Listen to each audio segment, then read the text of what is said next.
Are you looking to prep 5-minute meals that don't require refrigeration? In this video, I'm going to show you how to pressure can beef stew. It's delicious and super simple to do. Being a family of 5, we are constantly on the go and running around, and I don't have a lot of time to prepare meals anymore. In order to ensure that my family is still eating a whole food, local diet, I pressure can in the summer. During the summer, produce is in abundance from our garden, and it's the perfect time to preserve and make meals that'll feed us all year round. This beef stew recipe is a family favorite. You can eat it just like it is. Just open the lid, dump, heat up, and serve. Or you can beef it up, no pun intended, with some frozen corn, green beans, or other veggies that you might have preserved throughout the summer. In this recipe, it traditionally is made with potatoes, but it's July right now when we're filming, and so zucchini is in abundance and tomatoes aren't quite ready yet. So you can play around with the ingredients just a little bit. Make sure to check your pressure canning guidelines. If you add something that is a lower acid than in the recipe, then you'll need to adjust the time that you're canning for. Most of the time it's best to just stick with the recipe, but feel free to learn about the science behind pressure canning. If you're interested in learning more about the science behind pressure canning, food safety, what it does to your food, and so much more, I highly recommend this book, The Complete Guide of Pressure Canning by Diane Devereaux. Sorry, Diane. I don't know how to say her last name. In this book, she has really delicious recipes along with charts and diagrams of how to adjust temperature for your altitude and more of the science behind pressure canning. For example, one thing I learned in this book is that the vitamin loss of water-soluble vitamins are much less in pressure canning than other cooking methods. For example, in this book, she features a diagram, and it says that when you boil vegetables or water bath can them, you lose between 35 to 60% of the vitamins B and C. As opposed to pressure canning, you only lose 5 to 10%. So it shows that pressure canning is more nutrient dense and a nicer way of preserving food. For more information, check out this book. We'll link to it in the description below. A lot of people think that pressure canning is really complex and you need special equipment for it, but that's just simply not the case. I've been pressure canning for over 10 years with this canner, and that's all I've ever needed besides some sterile jars, lids, and a butter knife. You can even use a canning funnel, but that's optional. In order to pressure can, you do need to use a pressure canner that is made for pressure canning. A lot of people ask me if they can use their Instant Pot, but those are two different types of things. You don't want to use a pressure cooker or an Instant Pot.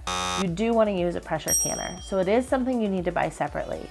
But as I mentioned before, I've used this for 12 years and it's a great investment. We'll link below to a couple pressure canners that I recommend. But if you're debating between the medium size or the big size, I'd say go big, because most of the time you'll end up canning more than you realize. Let's talk about the components of a pressure canner. You'll see at the top there's a gauge. This is really important in telling you what pressure it's at once the weight is applied.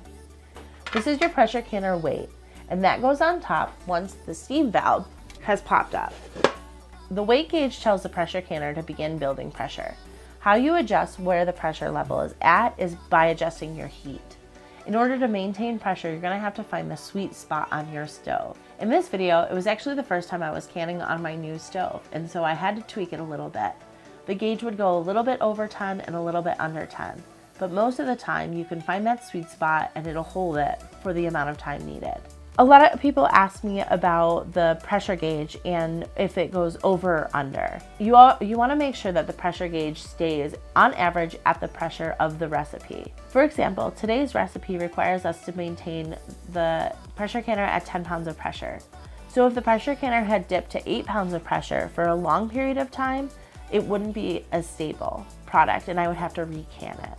However, if the pressure canner goes above the 10 pounds for a period of time, it's much more stable. What's important is that the average stays at right around 10 pounds. If we open up the lid of a pressure canner, you'll notice that there's a gasket or a seal that goes around the top of the lid. Before you pressure can, you want to make sure that that seal is in properly and in place to maintain perfect pressure. There's also racks in the bottom of the pressure canner. I have 2 in here so that I can stack jars, and these keep jars from breaking. Making beef stew is simple and easy. One step that I do that makes it even simpler is cutting up and prepping the vegetables and meat the night before. As you can see, I have them prepped in bags here, so they're easy to fill jars with. After I harvested from the garden, I cleaned them, cut them up, and put them away so that I could prep them to go in the morning into the canner. If you're trying to be budget conscious or prefer trimming your own meat, you can purchase a roast.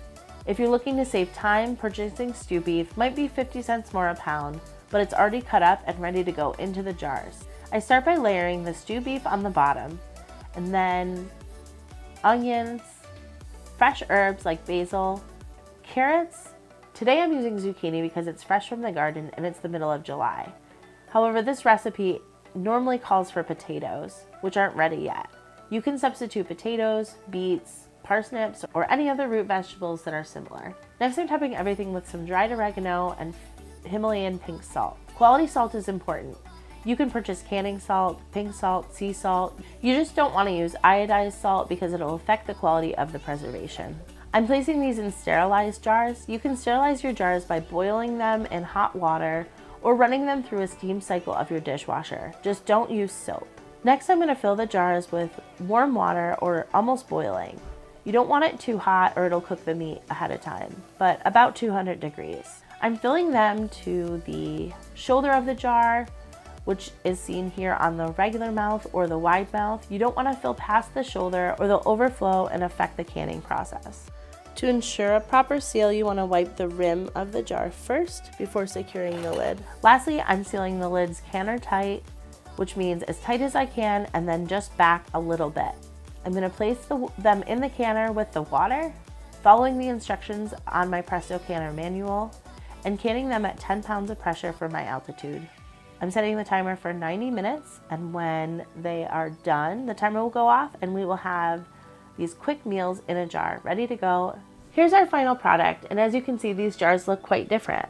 I did an experiment where I put the beef on the bottom of one recipe and on the top of the other, since I did 2 batches today. This recipe had the beef on the top, and as the beef broke down, it trickled down into the jar, making it less appealing. This beef that was on the bottom stayed in its area so that all the vegetables are pretty and layered. This is definitely more appealing for your shelf, but either way is safe and delicious. If you have any questions about this recipe or pressure canning in general, let us know in the comments below. Thank you so much for watching, and don't forget to like and subscribe.